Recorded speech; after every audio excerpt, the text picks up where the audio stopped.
Got a story called It Starts for you today that I will read. Making this awkward, aren't I? Okay. It starts when you move into a new apartment. The building is not old, just old enough to creak. It starts with the door to your bedroom. When you open it all the way, it soon closes behind you. Not to the point of latching, but enough to not leave a crack. Enough to make you jerk at the tiny sound of the hollow core door brushing against the frame. The door is cheap and light and sits beneath an air vent.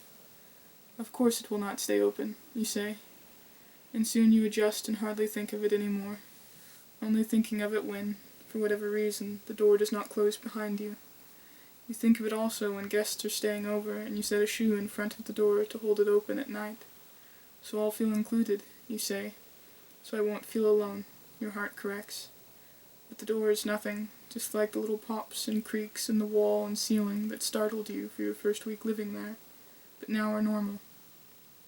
So this is how it starts. It's so small a thing, isn't it? But it is the rest of it that bothers you. Next comes the bottom drawer on your dresser. You discover one morning that you left it open the night before. This surprises you, but not meaningfully, so you simply close it after fetching a pair of underwear and go back to your day, forgetting about it almost immediately. You do not remember it again till late that afternoon, a muggy, drizzly afternoon that is amplified by your not having turned on the overhead light, and your heart dances a little jig in your chest as you catch movement out the corner of your eye, knowing full well that you live alone, not even a cat. You settle at once when you realize it's the drawer slowly drifting open. You walk to it and push it shut. It begins to slide open once more.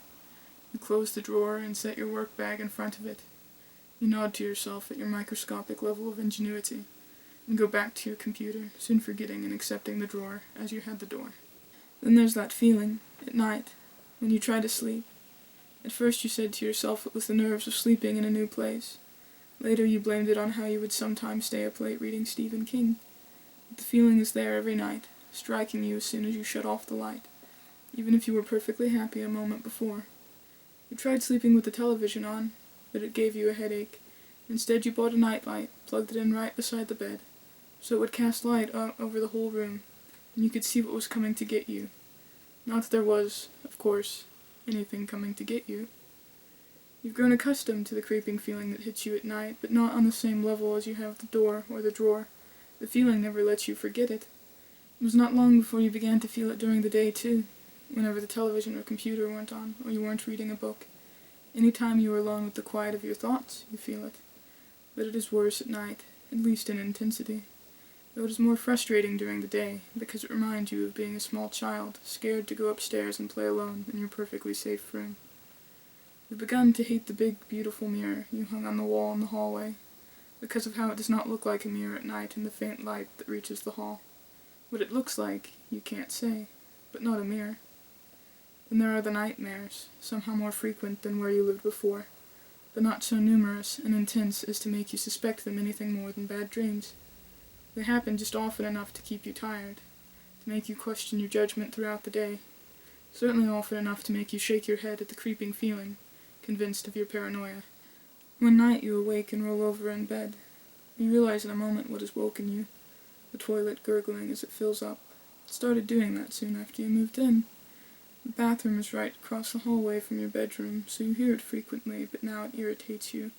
Even so, you begin to drift back to sleep.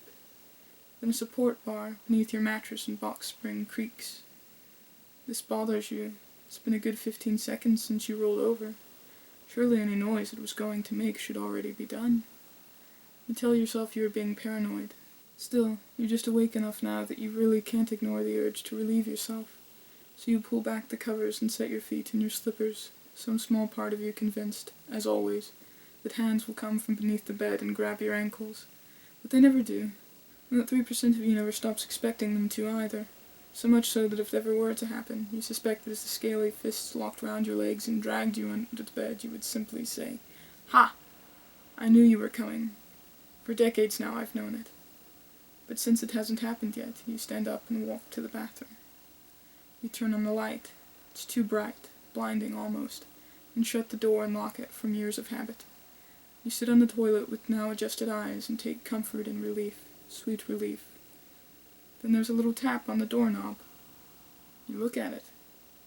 The tap was not so strong as to convince you a man stands on the other side of the door, but strong enough that you've turned, haven't you? You scramble for a rational answer. It's the lock, you say. When you turned the lock, it maneuvered the little mechanism inside the knob. The tap was simply a little spring coming to rest after you moved it. And most of you knows this is true. But even as that small part of you takes comfort, the smaller part whispers, "That's not right. It's the same thing that makes the bar in your bed creak, the same thing that opens your drawer and closes your door, warps your mirror, and creeps into every moment of thought you haven't already claimed for yourself." But that's just your imagination, after all. You'll unlock the door, won't you? And return to your warm bed in the shadows? To the dread that threatens to take physical shape so it can cross past the glow of your nightlight and take hold of you the moment your eyes shut. You are being silly. You think it many, many times as your eyes remain on the bathroom door. As you ought to. This may have started with a door refusing to stay open, but this is how it always ends. With just enough reassurances from the rational part of your mind to keep you sane, to keep you from running out the door and abandoning your apartment with all your possessions still inside. There's a second tap on the knob. So, you can get that story, and one other, on Amazon for 99 cents, if you're interested. The other story being about why you get that weird feeling when you close your eyes in the shower. Quarter a day younger me. Forgot to mention that. Also sorry about all the jump cuts earlier, I kept losing my voice. You don't need to own a Kindle. You can get the app for free on your computer or phone. So, you know, if you want it, get it. If you don't, that's okay too. Happy Halloween. This guy says Happy Halloween too, don't you? Don't you? Yeah. Say Happy Halloween to the people. My hands are very cold. This room is very cold. Hi. Say hi. To them. Look here. Look at it. Look.